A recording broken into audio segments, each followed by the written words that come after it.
ये आकाशवाणी रायपुर है। छत्तीसगढ़ी समाचार बुलेटिन के संग प्रथा शुक्ला के जय जोहार। अब सुनाओ आज के प्रमुख समाचार। प्रधानमंत्री नरेंद्र मोदी हा विकसित भारत संकल्प यात्रा के लाभार्थी मन संग गोठबात करे। कहिन के पाछू 10 बछर मां कल्याणकारी योजना ले लोगन मन के जिंदगी मां बड़का बदलाव आए है। पुलिस महानिदेशक हा आज सबो रेंज पुलिस महानिरीक्षक और पुलिस अधीक्षक मन के लेन वर्चुअल बैठका। राज्य में कानून व्यवस्था बनाए और अवैध धान परिवहन ला रोके के दिन निर्देश। और राज्य सरकार हा प्रदेश में राजीव युवा मितान क्लब ला दे जाए वाले पैसा बांटे और सबो प्रकार के भुगतान ऊपर तुरते रोक लगा दे है। अब समाचार विस्तार ले। प्रधानमंत्री नरेंद्र मोदी हा कहिन है कि पाछू 10 बछर मां कल्याणकारी योजना ले लोगन मन के जिंदगी मां बड़का बदलाव आए है। श्री मोदी हा आज वीडियो कॉन्फ्रेंस करत हुए विकसित भारत संकल्प यात्रा के लाभार्थी मन के संग गोठबात करत हुए कहिन कि ये यात्रा हा सरकारी योजना के लाभ सुनिश्चित करथे। ये यात्रा हा दुरिया तक पहुंचथे और लोगन मन तल्ला एक संग्रह लावत है। प्रधानमंत्री हा एक कार्यक्रम ला सफल बनाए बर देश के जनता खासकर माई लोगिन मन के आभार जताइन। उमना कहिन कि लगभग 50 दिन पहली शुरू हुए ए यात्रा हा देश के लाखों गांव तक दुरिया तक पहुंचे है। यात्रा के शुरुआत के बाद उज्ज्वला गैस कनेक्शन पर 4.5 लाख आवेदन मिले है।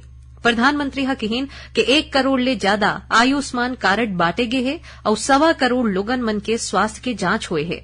10 करोड़ माई लोगिन मन हा स्व सहायता समूह ले जुड़े है।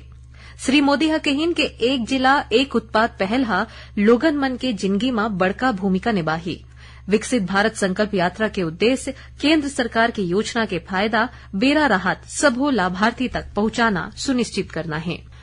विकसित भारत संकल्प यात्रा के चलत प्रदेश भर के कतकोन जगह में कार्यक्रम करके लोगन मन ला केंद्र सरकार के आने कल्याणकारी योजना के जानकारी दे जाथे। यही कड़ी में कोरिया जिला के सोनहत विकास खंड के ग्राम पंचायत मन में लगाए गए शिविर में हितग्राही मन के आयुष्मान कार्ड, आधार कार्ड और राशन कार्ड बनाए जाते। शिविर में लोगन मन के समस्या घलो सुने जाते और उनकर तुरते निराकरण घलो हुआ थे। जिला पंचायत के सीईओ डॉक्टर आशुतोष चतुर्वेदी हा सबो नोडल अधिकारी मन ला नियमित रूप ले हितग्राही मन के चिन्हांकन करके ओमन ला लाभ दे के निर्देश दीन है। उन्हें नारायणपुर जिला के ग्राम पंचायत नेलवाड़, महिमा गवाड़ी, गढ़ बेंगाल, कुढ़ार गांव, कोंगेरा और नावमुंज मेटा में विकसित भारत संकल्प यात्रा के आयोजन करेगे। ये यात्रा ले ग्रामीण मन हा केंद्र सरकार को ले चलाए जात जन कल्याणकारी योजना के फायदा लेवत हैं। पुलिस महानिदेशक अशोक जुनेजा हा आज सबो रेंज पुलिस महानिरीक्षक और पुलिस अधीक्षक मन के वर्चुअल बैठका लेके राज्य में कानून व्यवस्था के जानकारी लेन। ए बेरा मां उमन हा अधिकारी मन ला कानून व्यवस्था के स्थिति ऊपर नजर बनाए राखे के निर्देश घलोक दीन है। डीजीपी हा राज्य में आने राज्य ले धान के अवैध परिवहन ला रोके बर प्रदेश के सीमा वाले जगह में नजर राखे के संगे संग चेक पोस्ट ले आए जाए वाले गाड़ी के जांच पड़ताल करे बर घलो कहे है। उमन हा कहिन है कि कलेक्टर मन ले समन्वय बना के राजस्व, खाद्य और सहकारिता विभाग के संयुक्त टीम बना के धान के अवैध परिवहन ला रोके बर कार्रवाई करे जाए। डीजीपी हा पुलिस अधीक्षक मन ला शराब के अवैध बिक्री के संगे संग जुआ, सट्टा और चाकूबाजी जैसे कतकोन घटनाओं पर रोक लगाए बर आरोपी मन के खिलाफ कड़ा कार्रवाई करे के निर्देश दीन है। मुख्यमंत्री विष्णुदेव साय हा आज रायगढ़ में रोड शो करीन। ए रोड शो हा कबीर चौक ले शुरू हुईस, जौन के शहर के आने रद्दा ले होवत हुए गांधी चौक तक पहुंचीस। रोड शो में कैबिनेट मंत्री ओपी चौधरी हा घलो मुख्यमंत्री के संग रहीन, जिहां जगह जगह उखर जोरदार स्वागत हुईस। राज्य सूचना आयोग हा सबो जन सूचना अधिकारी और प्रथम अपीली अधिकारी मन ले आरटीई पोर्टल में स्व पंजीयन के प्रक्रिया ला तुरते पूरा करे बर कहे है। एकर बारे में राज्य सूचना आयोग को तिले आज कतकोन विभाग के जन सूचना अधिकारी और प्रथम अपीली अधिकारी मन ला प्रशिक्षण देगीस। कार्यशाला में ऑनलाइन पोर्टल में स्व पंजीयन के प्रक्रिया, ऑन बोर्डिंग के बाद आवेदन के निराकरण, अपलोडिंग के प्रक्रिया के बारे में घलोक बताएगी। छत्तीसगढ़ी समाचार बुलेटिन आप मन आकाशवाणी रायपुर ले सुना था। छत्तीसगढ़ के खबर ले है आपके वास्ता और खबर के विश्वसनीयता ले है हमार वास्ता। आकाशवाणी समाचार रायपुर के प्रादेशिक समाचार बुलेटिन के संगे संग हमार समसामयिक कार्यक्रम आप रेडियो के संग अपन मोबाइल में घलो सुन सकत हो। आकाशवाणी समाचार फेसबुक, ट्विटर और यूट्यूब में घलो हावय। हमार फेसबुक पेज हरे Chhattisgarh news on AIR, Twitter handle CGAIR news और हमार यूट्यूब चैनल हरे छत्तीसगढ़ AIR न्यूज। तो अब रेडियो के संगे संग आपके मोबाइल के माध्यम ले हम आप तक पहुंचत हन। छत्तीसगढ़ के हर खबर पर सुनत रहो आकाशवाणी समाचार। अब आगू बढ़बो बाचे समाचार कोती। प्रदेश में राज्य युवा मितान क्लब ला दे जाए वाले पैसा बाटे और सबो प्रकार के भुगतानों पर तुरते रोक लगा दे गए है। खेल और युवा कल्याण विभाग के संचालक कोतिले जारी करे गए आदेश में कहे गए है कि युवा मितान क्लब ला आज के स्थिति में कोनो भी काम बर दे जाए वाले पैसा ला बउरे की अनुमति नहीं होही। अपहरण, लूट, राष्ट्रीय सुरक्षा अधिनियम और महादेव सट्टा ऐप मामला में लंबा बेरा ले भागे आरोपी दीपक नेपाली ला दुर्ग जिला के वैशाली नगर पुलिस और क्राइम ब्रांच अब गिरफ्तार कर ले है। वरिष्ठ पुलिस अधीक्षक रामगोपाल गर्ग बताइन कि दुर्ग पुलिस दीपक कुमार सिंह उर्फ दीपक नेपाली नाव के मनखे ला गिरफ्तार करे हैं। उखर खिलाफ राष्ट्रीय सुरक्षा अधिनियम के चलत घलोक मामला दर्ज हो रही से। आरोपी के खिलाफ वैशाली नगर थाना के अंतर्गत कुल 13 ठिन अपराध पंजीबद्ध हवय। उन्हें जामुल और भिलाई 3 थाना में घलो महादेव सट्टा ऐप ले जुड़े हुए कुछ प्रकरण पंजीबद्ध हवय।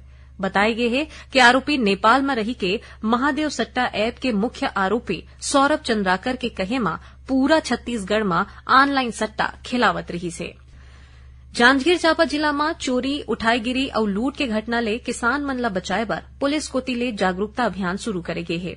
एकर चलत पुलिस के टीम कोतिले जिला के कतकोन गांव और बाजार मन में किसान मन ला इकट्ठा करके धान बेचे के पैसा निकाले, साइबर ठगी, ठग गिरोह ले बचाव समेत आने जानकारी देकेस। संगे संग ओमन ला बैंक ले पैसा के लेन देन करत बेरा विशेष सावधानी बरते बर कहे जात है।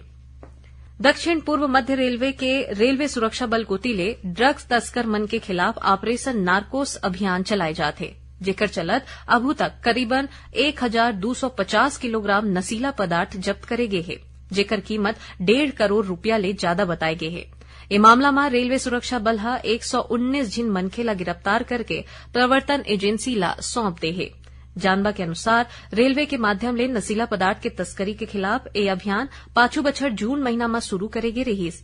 रेलवे सुरक्षा बल कोतिले नार्कोटिक्स कंट्रोल ब्यूरो और आने कानून प्रवर्तन एजेंसी के समन्वय ले ट्रेन और कुछ एक जगह में जांच करे जाते।